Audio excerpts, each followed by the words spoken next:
നമസ്കാരം. സാധാരണ പച്ചമഞ്ഞളിനേക്കാൾ ഗുണമേന്മയുള്ളതാണ് കസ്തൂരി മഞ്ഞൾ. ഇത് അരച്ച് മൂത്ത തേക്കുന്നത് മുഖകാന്തി വർദ്ധിപ്പിക്കും. പാലിലോ തൈരിലോ ചാലിച്ച് തേച്ച് പിടിപ്പിച്ചാൽ മതി. 10 മിനിറ്റിന് ശേഷം തണുത്ത വെള്ളം കൊണ്ട് കഴുകിക്കളയുക.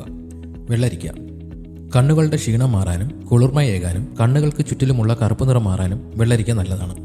വെള്ളരിക്ക മുറിച്ച് കണ്ണുകളുടെ മുകളിൽ വയ്ക്കുക. വെള്ളരിക്ക കഷ്ണം പാലിൽ ചേർത്ത് മുഖത്ത് തേക്കുന്നത് മുഖത്തിന് സ്വാഭാവികമായ പുതുമ നൽകും. മുഖസൗന്ദര്യത്തിന് ഉപയോഗിക്കാൻ പറ്റിയ പ്രകൃതിദത്തമായ ഉൽപ്പന്നമാണ് വെളിച്ചെണ്ണ.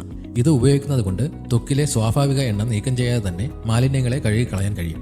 ചർമ്മത്തിലെ ജലാംശം നിലനിർത്താനും വരണ്ടു പോകാതെ തടയുകയും ചെയ്യും. ശുദ്ധമായ വെളിച്ചെണ്ണ നേരിട്ട് ചർമ്മത്തിൽ പുരട്ടുന്നത് തിളക്കം കൂട്ടാൻ സഹായിക്കും. നന്നായി മുഖം കഴുകിയ ശേഷം ഏകദേശം 1 മിനിറ്റ് നന്നായി മസാജ് ചെയ്യുക. ശേഷം ചെറു ചൂട് വെള്ളത്തിൽ മുക്കിയ തുണി കൊണ്ട് ഒപ്പിയെടുക്കുക. ഇത് ത്വക്കിലെ സുഷിരങ്ങൾ തുറക്കാൻ സഹായിക്കും. അതിനുശേഷം ഒരു തുണി കൊണ്ട് എണ്ണ നീക്കം ചെയ്യുക.